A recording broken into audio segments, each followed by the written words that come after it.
নমস্কার চাষী বন্ধুরা, কিষাণ বাণী অনুষ্ঠানে আপনাদের সকলকে স্বাগত। এই অনুষ্ঠানটি পরিবেশিত হচ্ছে ভারত সরকারের কৃষি এবং কৃষক কল্যাণ মন্ত্রকের সহায়তায়। আজকে আমরা এসেছি সাঁইথা ব্লকের অন্তর্গত মেহেরপুর গ্রামে। আমরা এমন একজনকে পেয়েছি, বিকল্প চাষ হিসাবে মাশরুম চাষ করে তিনি কিন্তু আজকে সফল হয়েছেন। তিনি আজকে এই সফল হয়েছেন বলেই আজকে বীরভূমে বিভিন্ন জায়গায় যে সকল আদিবাসী সম্প্রদায় মহিলারা রয়েছেন, যে সকল স্বনির্ভর গোষ্ঠী মহিলারা রয়েছেন, তাদেরকে তিনি এই মাশরুম চাষ প্রশিক্ষণ দিয়ে তাদের কাজকে স্বনির্ভর করে তুলেছেন। আজকে খুব গর্বের বিষয়, তিনি শুধুমাত্র যে ধান চাষ, সবজি চাষ না, আজকে এই মাশরুম চাষ কীভাবে করলে একটা বিকল্প চাষ হিসাবে কম জায়গায় কম সার, সেচ সব কিছুই অল্প পরিমাণে ব্যবহার করে বিকল্প চাষ হিসেবে মাশরুম চাষ করে যে আজকে সফল হয়ে যায়, তিনি কিন্তু আজকে সব জায়গায় পরামর্শ দিয়ে থাকেন। আজকে কিন্তু তাদেরকে স্বনির্ভর করে তুলেছেন। আপনার নাম? আমার নাম তপবিজয় মুখার্জি। আমি তপবিজয় বাবুর কাছে জানবো যে আজকে এই যে আপনি ভালো জায়গায় পৌঁছেছেন, বিভিন্ন জায়গায় আজকে আপনি আজকে সফল হয়েছেন, সাফল্যের মুখ দেখতে পাচ্ছেন, তার কি রহস্য রয়েছে? অ্যাকচুয়ালি মাশরুম চাষ যখন থেকে শুরু করেছিলাম তার সেই সময়গুলো ছিল খুবই সংগ্রামের দিন, কিন্তু আজকে মাশরুম চাষের একটা উপযুক্ত জায়গা এসে গেছে। আমি একটা কথাই বলবো যে যে সমস্ত মাশরুম চাষিরা এটাকে ইনকামের সোর্স হিসাবে গ্রহণ করেছেন বা করবেন, ধৈর্য রাখতে হবে, নিরন্তর ছোট ছোট গবেষণা করার, অর্থাৎ পরীক্ষা করে দেখার যে কোনটা সফল হওয়ার একটা চাবিকাঠি, সেই দিকে নজর দিতে হবে, বাজারের দিকে নজর দিতে হবে। এই তিনটে জিনিসকে যদি কেউ কোনো চাষি লক্ষ্য রাখতে পারেন তাহলে তিনি কিন্তু অবশ্যই সফলতা অর্জন করবেন। আজকে বীরভূমে সবাই কিন্তু আপনাকে চেনেন যে মাশরুম পরামর্শদাতা বললেই বোঝা যাবে যে তপবিজয় মুখোপাধ্যায় কিন্তু আজকে আমাদের পরামর্শদাতা হিসাবে বা সাথী হিসাবে রয়েছেন এবং তিনি আজকে সাফল্যের মুখ সবাইকে দেখাতে পারছেন। আপনাকে জানবো আজকে আপনি সফল হয়েছেন, পরামর্শ দিচ্ছেন যে সারা বছর ধরে একজন চাষি কোন কোন মাশরুম চাষ করলে আর্থিক দিক থেকে লাভবান হবেন, এটা কিন্তু মূল কথা। আমাদের বীরভূমের মতো যে সমস্ত জেলাগুলোর ওয়েদার কন্ডিশন রয়েছে, আমি মূলত অয়েস্টার মাশরুম বা ঝিনুক মাশরুমের ওপরে প্রথম ফোকাস করতে বলবো। তারপরে বলবো যে মিল্কি মাশরুম বা দুধ মাশরুম যেটা বলে, নেক্সট হচ্ছে পোয়াল মাশরুম বা ভলভেরিলা ভলভেশিয়া, যেটা এই সময়ের ওয়েদারের জন্য ফিট। আবার এই সময়ে ওয়েদার যেই না পেরিয়ে গেল, অর্থাৎ সেপ্টেম্বর শুরুর দিকে বা মাঝামাঝির দিকে একজন চাষিকে ওয়েস্টার মাশরুমের জন্য রেডি হতে হবে। মূলত 8 থেকে 10 মাস পর্যন্ত এই ওয়েস্টার মাশরুমের দিকে তাকে ধ্যান দিতে হবে। কেন কিনা ওয়েস্টার মাশরুম চাষ করার সুবিধে, বাজারজাতকরণ করার সুবিধে, এই যে মূল বিষয়গুলো সেইগুলোকে, এবং বাজারে অধিকাংশ কাস্টমার এই ওয়েস্টার মাশরুমটাকেই মাশরুম বলে চেনে, যেটা সবচেয়ে বড় বিষয় যে কাস্টমার কোনটাকে গ্রহণ করছে। কাজে কাস্টমারের গ্রহণযোগ্যতার উপর নির্ভর করে আমাকে ওয়েস্টার মাশরুমের দিকে ধ্যান বেশি দিতে হবে। অ্যাকচুয়ালি আর্থিক শ্রীবৃদ্ধি এই ওয়েস্টার মাশরুমই কিন্তু তাকে এনে দেবে। তাই মূলত 3 ধরনের মাশরুমের কথায় ভেবে চলতে হবে, যাতে করে সারা বছরের আর্থিক যে যোগান সেটা যেন সঠিকভাবে বজায় থাকে। একদম ঠিক কথা, যে শুধুমাত্র যে শীতকালের উপর নির্ভর করলেই তো হবে না। একজন চাষি বন্ধু যখন চাষ করবেন, সারা বছর যাতে এখান থেকে প্রচুর টাকা রোজগার করতে পারেন, উপার্জন করতে পারেন, সেই দিকটাও কিন্তু দেখার বিষয়। সেটা আপনি হাতে কলমে করে দেখিয়েছেন। আর একটা বিষয় যেটা জানবো, যে সমস্যা যেটা হয়ে থাকে যে মাশরুমের বীজ অনেক চাষি বন্ধু বলেন যে পাচ্ছি না, কোথায় পেলে সুবিধা হবে বা কোথায় যোগাযোগ করব। সেই ক্ষেত্রে আপনার কাছে জানবো যে এই সুলভ মূল্যের বীজ বা স্পন যেটা আমরা বলে থাকি, সেটা কোথা থেকে চাষি বন্ধুরা সংগ্রহ করবেন? আমি যে স্পন গ্রহণ করার কথা বলবো, মূলত সরকারি যে জায়গাগুলো রয়েছে, যেমন রথীন্দ্র কৃষি বিজ্ঞান কেন্দ্র, নিমপিট, চুচুড়া রাইস রিসার্চ সেন্টার, এই সব জায়গাগুলো থেকে নিলে পরে বীজগুলোর অথেন্টিসিটি যথেষ্টই থাকে। এছাড়াও যারা হয়তো 2-4 প্যাকেট নিয়ে টেস্ট করবেন যে মাশরুম চাষটাকে গ্রহণ করব কিনা, তাদের ক্ষেত্রে কিন্তু এই সব জায়গায় স্পন নিয়ে আসে চাষ করাটা খুবই কঠিন। সেক্ষেত্রে একটা ফোন নাম্বার আপনারা অবশ্যই নোট করে রাখতে পারেন, যেটা হচ্ছে 9614586950। আরেকবার বলি, 9614586950। এই নাম্বারে ফোন করেও আপনারা কিন্তু স্পনের যোগান পাবেন। তো চাষি বন্ধুরা জানতে পারলেন যে এই নম্বরে যোগাযোগ করলে কিন্তু স্পঞ্জ কিন্তু আপনারা পেতে পারেন। আরেকটা জানবো যে সব থেকে সমস্যা হয় বাজারজাতকরণের সমস্যা। যদিও মাশরুমের চাহিদা কিন্তু ব্যাপক, আমরা বলতেই পারি সারা বছর একটা চাহিদা রয়েছে। তো এই যে বর্তমানে আপনি যেহেতু বীরভূমে বিভিন্ন জায়গায় কাজ করছেন, তো বাজারজাতকরণের অবস্থাটা কেমন, এবং পাশাপাশি জানবো যে বাজারজাত করতে গেলে যে বিশেষ কোনো পন্থা বা কোন পন্থা অবলম্বন চাষি বন্ধুরা করলে উপকৃত হবেন। প্রথমেই বলবো যে বাজারজাতকরণটা হচ্ছে মাশরুম চাষের সবচেয়ে গুরুত্বপূর্ণ জিনিস।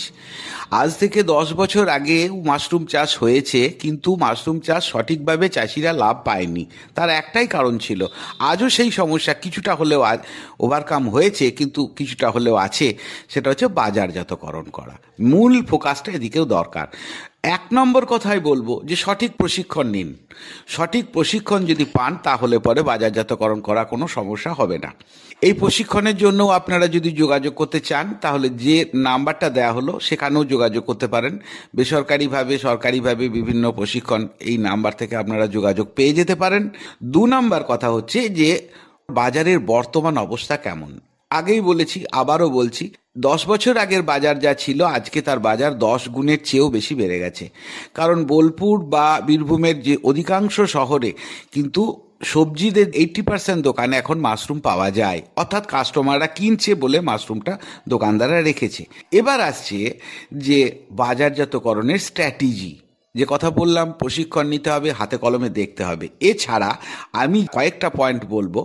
1 নম্বর হচ্ছে যে মাশরুমগুলোকে বেড থেকে যখন হারভেস্ট করছেন, অর্থাৎ ফলন যখন তুলছেন, সেই জায়গা থেকে আপনার কাজ শুরু হয়ে যাচ্ছে কিনা গোড়ার দিকের যে খড়ের অংশ যদি 2-4টে লেগে থাকে, অবশ্যই সেখান থেকে সেই খড়গুলোকে কেটে বাদ দেবেন।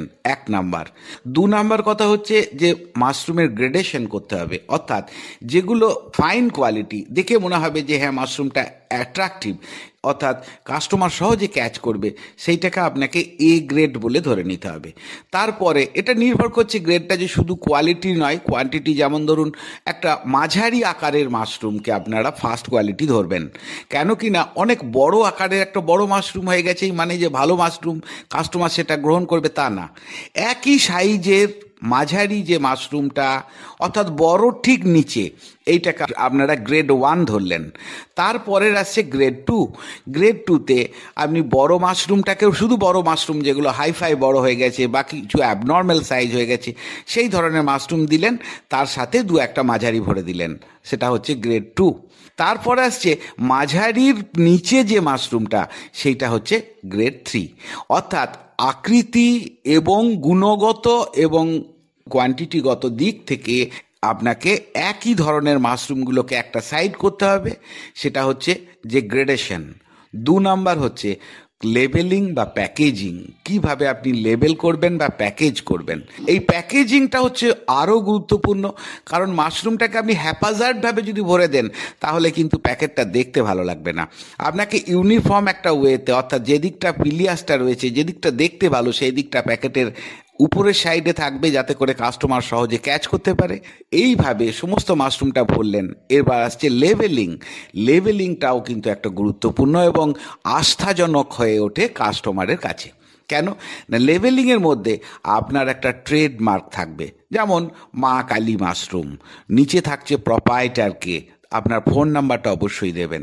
কেন, যখনই আপনি ফোন নাম্বারটা দেবেন, কাস্টমার যে কিনবে সে জানবে যে মাশরুমটা নিশ্চয়ই বিজ্ঞানসম্মতভাবে তৈরি হয়েছে, তাছাড়া ফোন নাম্বারটা দিয়েছে কেন।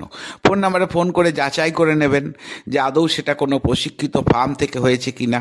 এবং ওই লেবেলিংয়ের সঙ্গে শুধু যে ফোন নাম্বার দিয়ে দিলাম তা করলে হবে না। কিছু কিছু কাস্টমারদের মাশরুমের গুণগত যে মানগুলো, অর্থাৎ মাশরুমের মধ্যে প্রোটিন কত, মাশরুমের মধ্যে অ্যাকচুয়ালি মাশরুম একটা উচ্চ প্রোটিন সহজ এবং সুলভ, সহজ পাচ্য, এই যে বিশেষণগুলো আমি অ্যাড করলাম, এই বিশেষণগুলো আপনাকে অ্যাড করে সেটা লিখতে হবে আপনার লেভেলের মধ্যে। এই খাদ্যগুণ কি কি আছে সেটা লিখতে হবে। তার সঙ্গে লিখতে হবে কি কি রেসিপি আমি এখান থেকে তৈরি করতে পারি। কুমড়ো মাশরুম, চিলি মাশরুম, না মাশরুম সর্ষে, মাশরুম বাটা, মাশরুম ভাজা, এই যে বিভিন্ন ধরনের রেসিপি, এই রেসিপিগুলো কাস্টমারকে অ্যাট্রাক্ট করবে যে না এই পদগুলো লিখেছে, যখন তখন একবার করে দেখি। এই যে বিষয়গুলো অর্থাৎ কাস্টমারের মধ্যে বৈচিত্র্যতা আনার জন্য লেবেলিংটা কিন্তু চরম গুরুত্বপূর্ণ। এত কিছু করার পরেও আপনাকে সমস্ত দিকটাকে মেনটেন করে বাজারের সঠিক জায়গায় আপনাকে প্লেস করতে হবে। আমি গ্রোয়ারদেরকে বলবো, অধিক মুনাফা অর্জন করতে গেলে আপনাকে আরেকটু পরিশ্রম করতে হবে। বাজার পর্যন্ত যখন আসছেনই তখন ডাইরেক্ট কনজিউমারের হাতে অর্থাৎ কাস্টমারের হাতে পৌঁছানো হোম ডেলিভারির কথা ভাবুন। হোম ডেলিভারি যদি করতে পারেন অর্ধেকটা পরিমাণ মাশরুম, তাহলে কি হবে, বাজার কোনো সময় যদি বন্ধ থাকে, ডিস্টার্ব করে, আপনি হোম ডেলিভারিতে দেখবেন ধীরে ধীরে কিন্তু আপনার চাহিদাটা কিন্তু বেড়ে যাচ্ছে। অন্যদিকে আপনার মুনাফাটাও বেড়ে যাচ্ছে, কেন কিনা মধ্যস্থতাকারী কোনো ব্যক্তি কিন্তু এখানে থাকছে না। এই যে বিষয়গুলোকে ধ্যান রেখে অর্থাৎ ইকোনমিক্সটাকে আপনাকে একটুখানি বুঝে, আপনাকে কিন্তু সাধারণ ব্যাপার, এগুলো খুব জটিল না, এগুলো বুঝে আপনাকে কাজ করতে হবে। আমাদের তো আজকে সময় শেষ, তো অন্যদিন হয়তো আরো বিস্তারিত নিয়ে আমরা আলোচনা করব। আজকে আমরা এসেছিলাম সাঁইথা ব্লকের অন্তর্গত মেহেরপুর গ্রামে। আমরা কথা বললাম এই গ্রামের একজন মাশরুম চাষ বিষয়ক পরামর্শদাতা তপবিজয় মুখোপাধ্যায়ের সাথে আমরা আজকে কথা বললাম। তিনি বীরভূমের বিভিন্ন জায়গায় তিনি আজকে আদিবাসী সম্প্রদায় বলুন বা স্বনির্ভর গোষ্ঠী মহিলার বলুন, তাদেরকে প্রশিক্ষণ দিয়ে আজকে তাদেরকে স্বনির্ভর করে তুলেছেন। নমস্কার। কিষাণবাণীর দ্বিতীয় পর্যায়ে আমরা কথা বলবো কৃষিতে মালচিং ও বিন্দু সেচ ব্যবহারের সুবিধা এ বিষয়ে আমাদের সঙ্গে কথা বলতে কিষাণবাণীর এই দ্বিতীয় পর্যায়ে আমাদের সঙ্গে রয়েছেন বীরভূম জেলার সাঁইথিয়া ব্লকের নোয়াপাড়া গ্রামের প্রগতিশীল চাষী বন্ধু উজ্জ্বল মণ্ডল। তিনি আমাদের সঙ্গে এ বিষয়ে তার অভিজ্ঞতা ভাগ করে নেবেন। উজ্জ্বলবাবু, আপনাকে আমাদের এই আসরে স্বাগত জানাই। নমস্কার। এই মালচিংয়ের কথাটা আমরা বিভিন্ন জায়গায় শুনছি, বিশেষ করে বিশেষজ্ঞ যারা রয়েছেন তারা বলছেন এর নানাবিধ সুবিধা, কিন্তু চাষি বন্ধুরা কতটা মালচিং নিয়ে কাজ করছেন, তারা মালচিং নিয়ে কতটা আগ্রহী, এই ব্যাপারটাই কিন্তু একটা প্রশ্নচিহ্ন আছে। আপনার কি অভিজ্ঞতা? এই মালচিং ব্যবস্থাটা এখনও সার্বিকভাবে আমাদের জেলাতে হয়তো চালু হয়নি, কিন্তু যদি আপনি লক্ষ্য করেন তাহলে আমাদের পশ্চিমবঙ্গের যে দক্ষিণ দিকের যে জেলাগুলো আছে, যেখানে সবজি বেল্ট বলা হয় বা সবজির এলাকা বলা হয়, সেই জায়গাতে কিছু কিছু ক্ষেত্রে মানুষ একবার দুবার ব্যবহার করার পর থেকে এই সুবিধাটা যখন বুঝতে পারছেন তখন সেটাকে আবার পুনরায় ব্যবহার করার চেষ্টা করছেন। অর্থাৎ আমাদের পশ্চিমবাংলায় হচ্ছে, হ্যাঁ, কিন্তু পরিমাণটা হয়তো সার্বিকভাবে হয়নি, কিন্তু হচ্ছে। বীরভূম জেলাতে কতটা মালচিং হচ্ছে? বীরভূম জেলাতে আমার সেইভাবে কিছু জানা নেই, তবে আমি ছোট করে একটু করেছিলাম, তো আমি দেখেছি যে এটা সবজি চাষের ক্ষেত্রে কিন্তু আমার অনেক সুবিধা আছে এবং সেটা লাভজনক। আমরা এই মালচিং ব্যবহারটা করার ফলে একটা সুবিধা আমরা করতে পারবো, যেটা হচ্ছে আমরা ভূগর্ভস্থ জলটাকে কম ব্যবহার করতে পারবো, যাতে আমাদের সঞ্চয়টা ভবিষ্যতের জন্য বা ভবিষ্যৎ প্রজন্মের জন্য আমরা রেখে যেতে পারি। মালচিং ব্যবহার করার সঙ্গে সঙ্গে আমাদেরকে যেটা করতে হয় সেটা হচ্ছে ড্রিপ ইরিগেশনটা ব্যবহার করতে। সরকারি ক্ষেত্রে অনেক ক্ষেত্রে সাবসিডিতে এগুলো পাওয়াও যায়, তো দেওয়াও হচ্ছে সরকার থেকে। তো এগুলো একবার কেনার পরে কিন্তু এই নয় যে একবারেই মানে আমরা ব্যবহার করার পরে আমরা ফেলে দেবো, সেটা আমরা 2 থেকে 3 বার পর্যন্ত। আর যেটা আমরা ডিপ ইরিগেশনের জন্য যে পাইপটা আমরা ব্যবহার করি সেটা আমরা অনেক দিন পর্যন্ত ব্যবহার করতে পারবো, বেশ কয়েক বছর। হ্যাঁ, বেশ কয়েক বছর, যার জন্য খরচটা এক সময়ে আপনাকে হয়তো ইনভেস্ট করতে হবে, তো সেটা আপনার ভবিষ্যতে বাকি খরচাটাকে অনেকটা কমিয়ে নিয়ে আসবে। ধরুন ফুলকপি বা বাঁধাকপি, আমরা যদি মালচিং ব্যবহার না করি তাহলে 7 দিনের মাথায় আবার জল দিতে হয়, কিন্তু মালচিং ব্যবহার করলে কতদিন লাগবে? আপনি ড্রিপ ইরিগেশন যখন ব্যবহার করবেন তখন তো আপনি পাইপের মাধ্যমে জলটা অল্প অল্প করে দিচ্ছেন, ওর প্রয়োজন মতো দিচ্ছেন। এরকম নয় যে আপনি একবার সেচ করলেন দিয়ে 15 দিন পরে সেচ করতে হচ্ছে, এরকম নয়। এটা পরিমাণটা অল্প অল্প করে দিয়ে আপনি তাতে একদিন অন্তর অন্তর যেরকম জমির অনুযায়ী যেরকম লাগে, তো সেখানে অল্প অল্প করে দিয়ে আপনি রাখবেন, কিন্তু জলের পরিমাণটা অনেক কম লাগবে। আমি যদি পাইপের ব্যাপারটা না করি, ধরুন নালার মধ্যে দিয়ে যদি করি, সেটা তো হবে। হ্যাঁ, অবশ্যই হবে, কেননা পাইপ লাগাতে গেলে যেটা আমাদের সমস্যা হবে, আমাদের যেহেতু ছোট জোতের চাষ এবং অনেক মানুষেরই আছে যারা এখানে একটা জমি আর কিছু দূর গিয়ে আবার একটা জমি, তো সেক্ষেত্রে ড্রিপ ইরিগেশন করতে গেলে যেটা অসুবিধা, একটা পাম্পের ব্যবস্থা আপনাকে করতে হবে, কারণ ওই পাইপে জলটাকে ঠেলার জন্য আপনাকে একটা ফোর্স লাগবে। তো সেই ফোর্সটা ধরুন প্রত্যেকটা জমির মাথাতে করা আমাদের পক্ষে সম্ভব নয়, তাহলে সেক্ষেত্রে আমাদেরকে ওই নালা দিয়ে জল দেওয়াটাই সুবিধা হবে। তাতেও আমাদের যে জলটা লাগবে পুরো জমিটা ভেজানোর থেকে অনেকটাই কম, এবং নালাটা শুধু ভরে দিয়ে ছেড়ে দিলেই হবে এবং ও জল আস্তে আস্তে চুইয়ে চুইয়ে পুরো ভিতরে চলে যাবে। শুধু তো জলের সুবিধেই নয়, আরও তো নানাবিধ সুবিধে রয়েছে। আগাছার যে যে সমস্যাটা হয় সেই জায়গাটা প্রচণ্ডভাবে আপনার খরচাটা কমে আসবে। কারণ মালচিংয়ে কি হয় যে একটা গাছের গোড়ার সামান্যখানি একটু জায়গা বাদ দিয়ে বাকিটা কিন্তু পুরোটাই ঢাকা থাকে। তাতে কি হয়, বাকি জায়গাগুলোতে আগাছা ওঠার বেরোনোর বা কোনো থাকে না। হয়তো দু একটা গাছের গোড়াতে হয়তো বেরোয়, সেটা এমনি হয়তো ঘন্টা দুয়েক ঘুরলেই আপনার ওগুলো পরিষ্কারও হয়ে যাবে, হাতে করে তুলে দেওয়া যাবে। তুলে দেওয়া যাবে প্রথম দিকে তুলে দিলে, আর ওখান থেকে আর কিছু বেরোবে না। আর একটা সুবিধা হচ্ছে পোকামাকড়ের আক্রমণ। মালচিংয়ের একটা সাইডে আপনার সিলভার রঙের একটা প্রলেপ দেওয়া থাকে, তাতে কি হয় সূর্যের আলোটা ওর মধ্যে পড়ে এবং সেটা প্রতিফলিত হয়, এবং যার ফলে কি হয় গাছের পাতার নিচে যে পোকাগুলো থাকে ওই আলোটা ওরা সহ্য করতে পারে না, তার জন্য পোকার আক্রমণটাও কম হয়। সেখানে সেই দিক থেকে যদি আপনি দেখতে চান তাহলে আপনার কীটনাশক ব্যবহারটাও কিন্তু কম লাগছে। আরেকটা যেটা এখানে সুবিধা হচ্ছে যে মালচিংয়ের ওপরে যেহেতু সবজিটা থাকে, ফলটা থাকে, তাহলে সেক্ষেত্রে আপনার কিন্তু ওইটা পচে যাওয়ার একটা সম্ভাবনা অনেকটা কমে যায়। তাতে আপনি হয়তো দেখা যাবে যে সংখ্যাটা হয়তো যেটা আপনি মাটিতে হলে যেটা পচে যাওয়ার সম্ভাবনাটা থাকে, তো মোটামুটি কিছু না হলেও 90% পর্যন্ত কম হবে। শীতকালে যখন ধরুন ওই সিলভার কালার হোক বা কালো, এই দুটো রঙের যখন আমরা মালচিং করছি, তখন সূর্য আলো পড়লে পরে ওখানটা তো প্রচুর উত্তপ্ত হয়, গাছগুলো তো বেশি তাপ পায়, যেটা শীতকালে খুব দরকার হয়। তাতে কি সুবিধে কিছু হবে? ওই মালচিংয়ের যে পেপারটা থাকে তার একটা সাইড থাকে সিলভার প্রলেপ আর একটা থাকে ব্ল্যাক। এবার এটার ব্যবহারের নিয়ম হচ্ছে যে যেগুলো আমরা গ্রীষ্মকালে যখন আমি কোনো মালচিং ব্যবহার করব তখন আমি সিলভার দিকটা উপরে রাখবো। সিলভার রঙটা যেটা করে, যেটা হচ্ছে আমরা আগে বললাম যে সূর্যের আলোটাকে প্রতিফলিত করে দেয়, তো সেই ক্ষেত্রে গ্রীষ্মকালে কিন্তু যাতে গরমটা খুব বেশি না হয়ে যায়, যেটা গাছের পক্ষে একটা ক্ষতিকারক, সেই জন্য বলে যে গ্রীষ্মকালে আপনার সিলভার দিকটা উপরে রাখতে।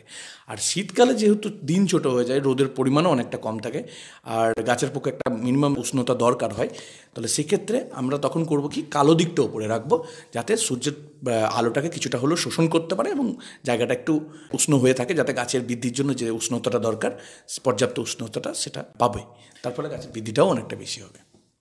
সুবিধে তো আছেই, বুঝতে পারছি। খরচ কতটা হয়?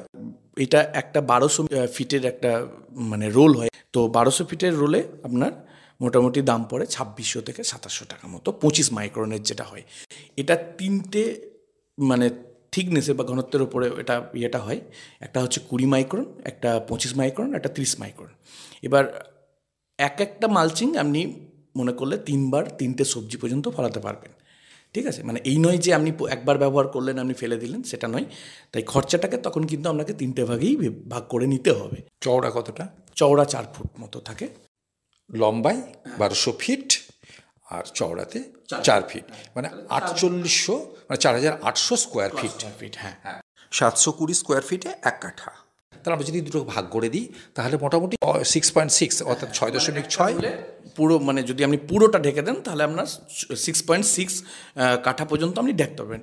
কিন্তু এখানে আর একটা ঘটনা আছে, যেটা হচ্ছে যে আপনি তো মালচিং করছেন তো যে গোটাটাই ঢেকে দেবেন তা তো নয়, কারণ আপনাকে প্রত্যেকটা বেডের পরে পরে এক একটা, যেটা আমরা আমাদের গ্রামীণ ভাষায় যেটা বলি ভেলি বলি, তো এই একটা ভেলির মাঝে একটা করে নালা আমাদেরকে রাখতেই হবে, কারণ এটা শুধু যে জল দেওয়ার জন্য নয়, এটা আমাদেরকে যাতায়াতের জন্য বা কীটনাশক যেটুকু অল্প স্বল্প যেটা লাগবে সেটা প্রয়োজনের জন্য বা কোনো রকম অনুখাদ্য দেওয়ার জন্য, তো ওই জন্য আমাদেরকে মাঝে একটা করে ফাঁকা জায়গা রাখতেই হয়। তো সেই জায়গা থেকে যদি দেখা যায় তাহলে আপনি মোটামুটি যদি ধরেন আমরা 10 কাঠা পর্যন্ত একটা রোলে হয়ে যাবে, ঠিক আছে? 10 কাঠা সবজি লাগাতে 2600 টাকা, এটা 3 বার খরচ হবে। আমি যদি 3000 টাকাও ধরে নিই, 3 বার খরচ হবে, 1000 টাকা একবারের সবজিতে। হ্যাঁ, একবারে আপনার 1000 টাকা খরচ হবে। এই যে 1000 টাকা আমরা খরচ করছি, কোন জায়গায় আমার খরচটা কমে যাবে এটা ব্যবহার করার জন্য? আগাছা নিরানোর যে খরচাটা লাগে সেটা একবারে কমে যাবে। এর দ্বিতীয় সুবিধা হচ্ছে জল সেচের প্রয়োজনীয়তাটা কম, তাহলে সেখানেও একটা খরচ বাঁচছে। সেখানেও অনেকটা খরচ বাঁচছে।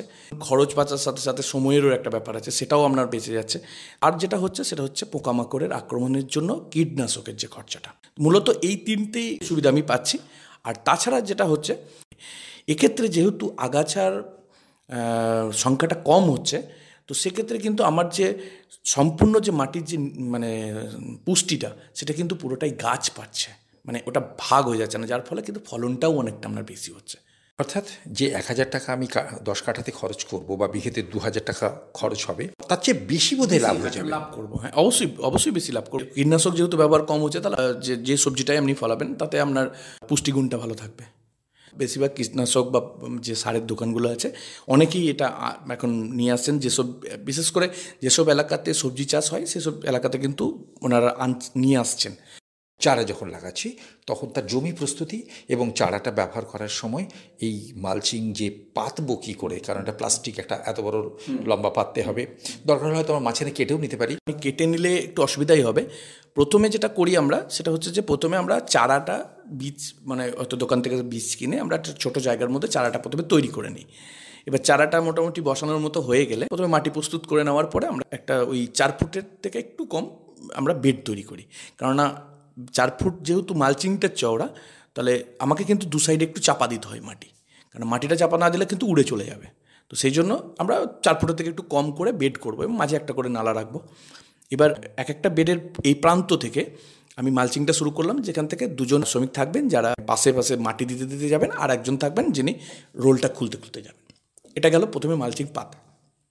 এরপরে হচ্ছে মালচিংটা তো ধরুন ফুটো করা থাকে না, 1 ফুট অন্তর অন্তর বা 15 ইঞ্চি অন্তর অন্তর আপনাকে কিছু একটা দিয়ে আপনাকে গোল গোল করে ফুটো করতে হবে, মানে যেখানে আপনি চারাগুলো বসাবেন। এবার ওটা 2 সাইডেই করা যায়, মানে আপনি যদি জিগজ্যাগ করেন সেটাও করা যায়, বা যদি মনে করেন যে সোজাসুজি করবো সেটাও আপনি করতে পারেন। অর্থাৎ আপনি যেমনভাবে গাছ বসাবেন ঠিক তেমনি করে ফুটো করবেন। হ্যাঁ, সেই প্রয়োজনীয়তা আমি ফুটোটা করে নেবো। এটা হয়ে যাওয়ার পরে আপনি এবার চারাগুলো তুলে আপনি এবার প্রত্যেকটা ঘরে ঘরে আপনি বসিয়ে দেন অল্প করে। কিন্তু ওই গাছের প্রথম দিকের যে বৃদ্ধিগুলোর জন্য ধরুন ডিএপি বা ইউরিয়া যেটুকু দরকার হয় সেটা আমরা দিতে পারবো।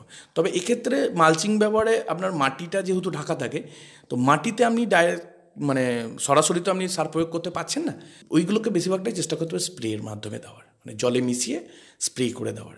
কীটনাশক কি ওর উপরে দিতে পারি?